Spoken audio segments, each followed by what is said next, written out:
आज पंचासीन जिला परिषद के चेयरमैन साहब, पंचासीन चेयरमैन ना जाटू केवल जाटूसाना ब्लॉक लेकिन अनेक क्षेत्र के चेयरमैन साहेब, जिला परिषद के सदस्यगण, भूतपूर्व सदस्यगण, पंचायत समिति के मेंबरान, माननीय सरपंच साहिबान, एक्स सरपंच साहिबान, बुजुर्गों, नौजवान माताओं, बहनों और दोस्तों, अभी क्लर्क साहब कह रहे थे कि मैं 30 साल लोकसभा के अंदर हूँ। मेरे 20 साल हुए लोकसभा के, लेकिन मेरे 20 साल के करीब विधानसभा में भी हुए। और जब मैं पहली बार इलेक्शन लगा था, वो 26 साल का था, तो मेरे बाबूजी मेरे साथ आए थे मेरे लिए वोट मांगने के लिए, और लोगों से कहा था, उस टाइम के ऊपर खेती, ट्रैक्टर ट्रूक्टर भी बहुत कम हुआ करते थे, बैलों से हुआ करती थी। तो देखो ये नारिया तुम्हारे को सौंप करके जा रहा हूँ, ये तुम संभाल लियो। ये मेरे याद पहली बार जब मैं यहाँ से इलेक्शन लड़ा था, और जब मैं इलेक्शन लड़ करके जीत गया तो तुरंत एक बाढ़ आई। सन 80 के अंदर आप लोगों को याद होगा, साबी नदी ऐसी आई कि जगह जगह के ऊपर पानी फैल गया, और उसके बाद उसने आना बंद कर दिया। लेकिन उस टाइम मैंने गांव जाकर के, पैदल जाकर के, कई लोग जो मेरे से दुगनी उम्र के थे, उनके साथ टीबों में चल चल करके मैंने लोगों से वोट मांगी।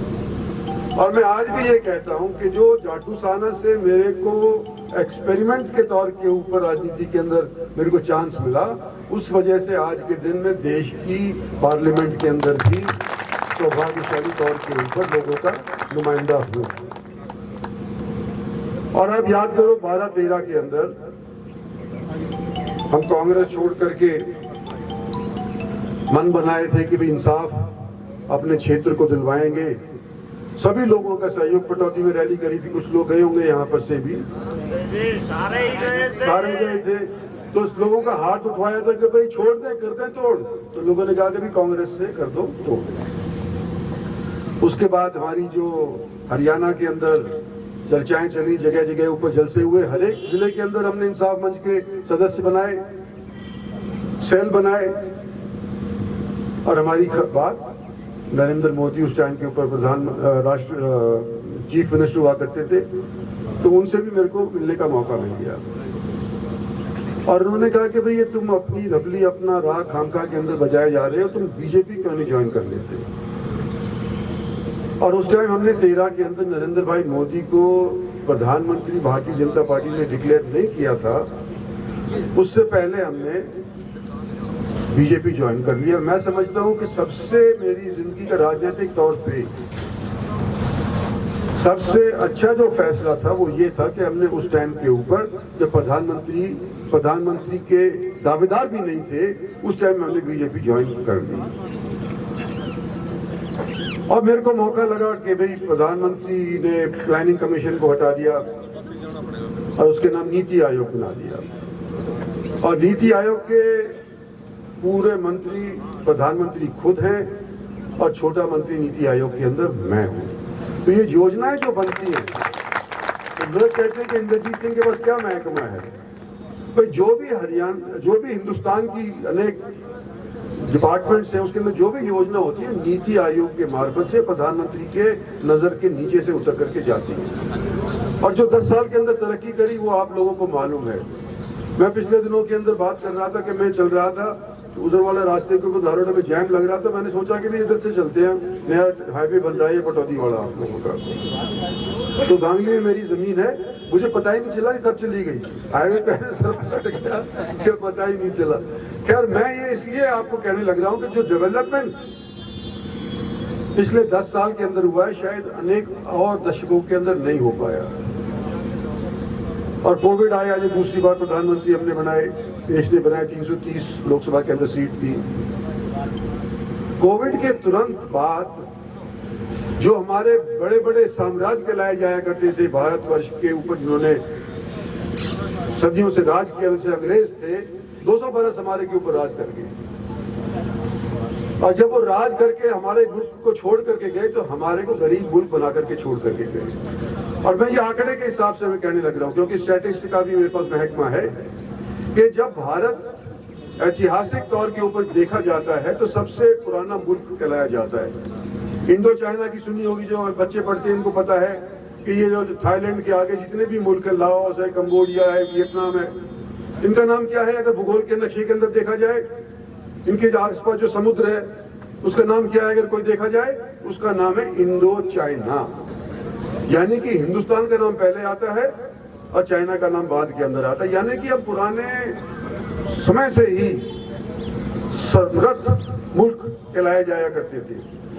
और एक एम्स्टरडैम के अंदर एक यूनिवर्सिटी है बड़ी भारी, उसने रिसर्च किया कि पुराने मुल्क जितने भी थे, जब अमेरिका किसी ने ढूंढा भी नहीं था, उस टाइम से कौन से मुल्क हैं जिन्होंने विश्व की आर्थिक स्थिति को संवारा है।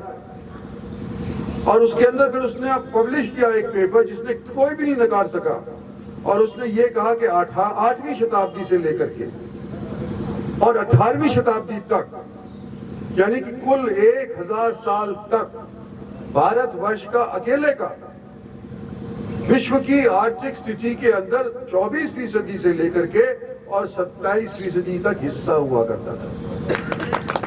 जब सोने की चिड़िया कहलाया जाया करता था, जब तो लोग आए, मोहम्मद गौरी आया, गजनी आया, सिकंदर आए। क्यों आए? क्योंकि सोने की चिड़िया से माल लेके जाएंगे। 1000 साल तक हमने विश्व को आर्थिक दशा दिखाई, और जब अंग्रेज छोड़कर गया 47 के अंदर, वो 24-27% से घटा करके और 3.5% के ऊपर हमारी आर्थिक स्थिति विश्व के उसके अंदर वापस जाए तो छोड़ करके गया, यानी कि गरीब मुल्क बना करके गया।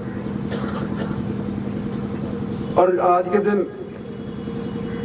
एक सपना लोग कहते हैं, हमारे ओपोनेंट्स कहते हैं कि ये सपना दिखाया जा रहा है,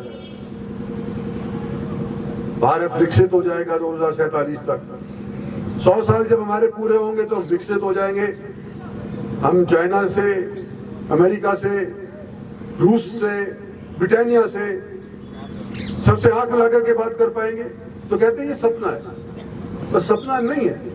मैंने एक तो आपको उदाहरण दिया ये 1000 साल वाला, दूसरा मैं देना चाहता हूं कि जब कोविड खत्म हुआ, सारे मुल्क परेशान थे, जूझ रहे थे, बीमारी से जूझ रहे थे और टीका नहीं मिल रहा था। हमने न केवल अपने देश के अंदर 80 करोड़ लोगों को ये टीका लगवाया, लेकिन जो अपने आप खरीद नहीं सकते थे या उनको देना नहीं चाहते थे, ये बड़े बड़े फार्मास्यूटिकल कंपनी वाले, उनको भी हमने ये टीका मुहैया करवाया। और जब कुल मिलाकर के कोविड खत्म सा हो गया तो इनकी आर्थिक स्थिति ब्रिटानिया की क्या थी? 2.5% बढ़ रही सालाना, सिर्फ जीडीपी 2.5%। अमेरिका की सिर्फ 2% बढ़ी, चाइना की 3.5% बढ़ी जहां से ये पैदा हुआ था। और उन्हीं के दौरान ये 2021 से लेकर के 2023 खत्म हुआ है साल, नया साल 24 का शुरू हुआ है। इन 3 साल के अंदर इन सबसे अव्वल किसकी दर रही? जीडीपी की, आपके देश की। 6% से लेकर के 7% के बीच के अंदर हमारी सालाना दर बढ़ती रही। और इसी की वजह से कि डेडिकेटेड रेल फ्रेट कॉरिडोर आज के दिन हमारा संपन्न हो गया है, पूरा हो गया है। जरा हमारे हाईवेज देखो कितने बन गए हैं। आप देखो किस तरह से हमारे नए ये जो रेलवे स्टेशन थे इनको सुधारीकरण होने लग रहा है। और स्वास्थ्य की सुविधाएं का जो महसूस किया गया कि भाई हमारे इस क्षेत्र को जो सरकारें बनाई है, हरियाणा की भी बनाई है, देश के अंदर भी पूरा का पूरा योगदान दिया है, चाहे वो फौज के अंदर हो, चाहे पुलिस के अंदर हो, या चाहे पढ़ाने के लिए लोग दूर दूर जाकर के पढ़ाते हैं और बच्चों को। तो हमारे इस क्षेत्र के लिए स्वास्थ्य की सुविधा देने के लिए कुछ ना कुछ हमने सोचा था। क्या सोचा था कि एम्स यहाँ पे 15 के अंदर अनाउंस हुआ था, सीएम साहब ने बावल के अंदर मेरे अनुरोध पे किया था कि भाई ये सब मुझे पता है कि सब प्रांतों के अंदर एम्स बनने लग रही है, तो आप भी एक कह दो। तो उन्होंने कह तो दिया, लेकिन बनते बनते 7-8 साल लग गए। अब मैं ये कई बार सोचता हूँ कि इतनी मशक्कत हमारे को हर काम करवाने में क्यों पड़ती है। और मैं ये झेल रहा हूँ इसलिए क्योंकि मेरे को शुरुआत जाटू साहने से करवाई थी। कि बड़ी विपरीत परिस्थितियों के अंदर मेरे को यहाँ से जिता करके भेजा था, जवान लड़के को यहाँ से जिता करके भेजा था। तो चाहे ये हमारा सैनिक स्कूल हो, कोई कहीं ले जाना चाह रहा था, कोई कहीं ले जाना चाह रहा था, हमने ला करके जो गोठड़ा टेक दिया। सैनिक स्कूल कहीं, सैनिक स्कूल के बाद बात करो यूनिवर्सिटी की, सेंट्रल यूनिवर्सिटी की। जब सेंट्रल यूनिवर्सिटी का बात आए कि देश के अंदर सब जगह सेंट्रल यूनिवर्सिटी हम खोलना चाहते हैं प्रांतों के अंदर, तो हरियाणा के भी ये खोलेंगे। तो हरियाणा के अंदर कहाँ खोलना चाहते थे? रोहतक के अंदर, जहाँ ऑलरेडी यूनिवर्सिटी है। तो उसके लिए भी बड़ी मशक्कत करनी पड़ी और कर करा करके हमने ये जाट वाली वहां पर ये यूनिवर्सिटी भी खोली। हिंदुस्तान इंद्रजीत सिंह की, इंद्रजीत सिंह की, हिंदुस्तान के शेर की। अब मैं मतलब कांग्रेस पहले शुरुआत करी विशाल हरियाणा पार्टी से, फिर मैं कांग्रेस में 34 साल रहा, अब 14, 15, 13 साल में भारतीय जनता पार्टी में हूँ। तो मेरा मन करा था पिछले दिनों के अंदर जब मैं बैठा था ना कि बीजेपी वाले तो सारे के सारे बड़ी आस्था वाले बंदे हैं। तो मैंने कहा हम हर एक काम के लिए जो प्रयत्न करते हैं उसमें 8 कोई ना कोई दूर लगा देता है, टंगड़ी फंसा देता है, बड़ी मशक्कत के बाद वो पूरा होता है। तो पंडित जी को बैठा हमारा जो, इससे मैं कहूँगा ये ब्राह्मण लोग कहें कि एक बंगलामुखी नाम की देवी होती है, बगलामुखी नाम है, क्या है ना, तो वो उसकी पूजा करो तो सारा काम सरल हो जाता है। कोई नहीं रोक सके, कोई नहीं। मैं ये सारा मशक्कत कर करके बाल थोड़े हो गए, बूढ़े हो गए, जब जाके सिरे चढ़ाई हो एम्स का। तो मैंने कहा एक बार अगर ये बगलामुखी की भी ट्राई कर लो आगे काम सरल हो जाएंगे, ये भी इलेक्शन से पहले ट्राई कर लो। तो भाई बगलामुखी करोगे तो ब्राह्मणों का काम है, जो मतलब पूजा पाजा कर लेंगे सारी इसके अंदर। तो हम तो पीछे पीछे इनके चल जाएंगे कि भाई यहाँ बगलामुखी कर दिया, आपकी आहुति डाल देंगे। लेकिन ने दिखा दी औकात, इलाकों को दे दी एम्स की सौगात। पर ये मैं यूँ कहना चाहता हूँ कि हमको जो इतनी मशक्कत के बाद ये एम्स मिला है उसके बारे में नफरी कम नहीं होनी चाहिए, इसलिए इनवाइट करने आया हूँ आप लोगों को। गाँव साहब नहीं होगी, यही असली कार्यकर्ता आपकी रीढ़ है जी। Thank you. तो और इसका महत्व बताता हूँ मैं आपको। देखो गुड़गांव बड़ा विकसित शहर है, हरियाणा का ये तो क्या उत्तर हरियाणा का सबसे विकसित शहर है। और वहां पर एक पुराने गुड़गांव के अंदर मेट्रो नहीं चलती थी, नए गुड़गांव के अंदर तो चल गई थी, आज 2009 के अंदर चल गई थी, उस टाइम के अंदर भी मैं एमपी था वहां से। अब मैंने मुश्किल से करवा करके पुराने गुड़गांव को भी जुड़वा दिया। उसका खर्चा कितना आ रहा है? 5,500 करोड़। किशन को बैठा पता है, तो दिल्ली में रहता है। 5,500 करोड़ का खर्चा पुरानी गुड़गांव के अंदर मेट्रो लगाने के लिए आ रहा है। और यहाँ पर कितना खर्चा आ रहा है? 1,250 करोड़। लेकिन प्रधानमंत्री गुड़गांव के अंदर जाकर के नहीं फीता काट रहे या ना वो पत्थर रख रहे, कहाँ रख रहे हैं? 1200 के अंदर। मतलब महत्व ये है कि 5,000 वाला जो है उसका भी शिलान्यास यहाँ से तुम्हारे माजरा से होगा उसी दिन। और इसके अलावा वहां पे एक जगह है थर्मल पावर प्लांट लगा हुआ यमुनानगर के अंदर, उसका भी वहीं से होगा। यहाँ पर 10,000 करोड़ का ये द्वारका एक्सप्रेसवे है, तीसरा चौथा जो इसका श्रेय वो है वो हरियाणा के अंदर पड़ता, दिल्ली का हिस्सा तो बना नहीं, वो 10,000 करोड़ का है, उसका भी यहीं से रखा जाएगा। सारा का सारा मतलब समझ लो यहाँ पर आकर के करा जाएगा, जो कि रिवाड़ी से ही शुरुआत प्रधानमंत्री के प्रधान बनने की हुई थी, याद करो। तो भाई मेरा आपसे ये अनुरोध है कि मैं आपका अजीज हूँ, या था, अब तो मैं बुजुर्ग हो गया।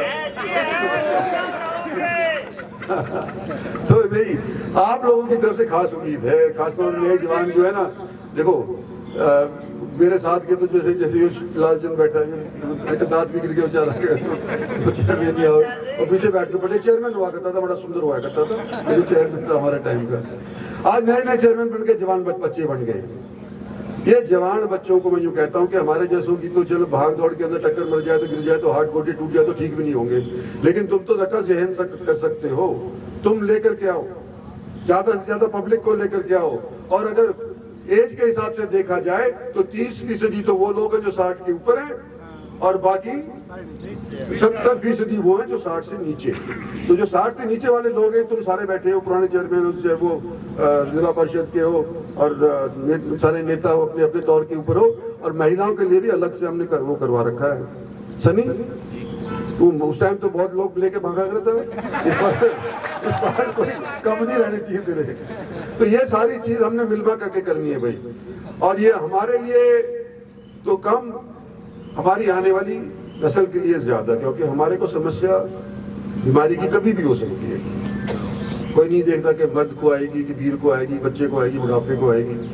समस्या तो कभी कभी किसी को भी हो सकती है। तो इसलिए आप लोगों का निवेदन मेरा ये है कि पूरी तादाद के अंदर माजरा 11 बजे और 11:30 के बीच में पहुंचने का कष्ट करें। और एक काले कपड़े मत पहन के आना कोई शब्द, सतेंद्र जो कोट जो मत पहन के, ठीक है ना। मतलब ये हमारे हाथ से व्यवस्था निकल जाएगी। वो प्राइम मिनिस्टर के जो सिक्योरिटी वाले होते हैं वो पकड़ लेते हैं काले कोट को, काला मफलर को, कुछ भी होता है वो उतार लेंगे। और ना ही माचिस की चिड़ी लानी है। तो हमने घर आकर के हुक्का पी लिया वापस, उस टाइम तो लेते हुए मतलब ये नहीं तो बाहर ही रोक देंगे और भीड़ लग जाएगी वहाँ पर। तो इसलिए आप लोगों से मैं आया था, बहुत अरसे के बाद आपसे मुलाकात हुई है। इस सेकंड टर्म जो हमारी मोदी की थी, इसके अंदर शुरू में 3 साल तो गुजर गए यूं ही बिना किसी से मुलाकात किए, क्योंकि कोविड आ गया था। लेकिन देर आए दुरुस्त आए, दोबारा से आप लोगों ने जो मेरा स्वागत किया, मान सम्मान दिया, मेरे को दोबारा से ताज़ा तंदुरुस्त करके यहाँ से भेज रहे हो, मैं आपका बहुत बहुत शुक्रिया अदा करता हूँ। धन्यवाद।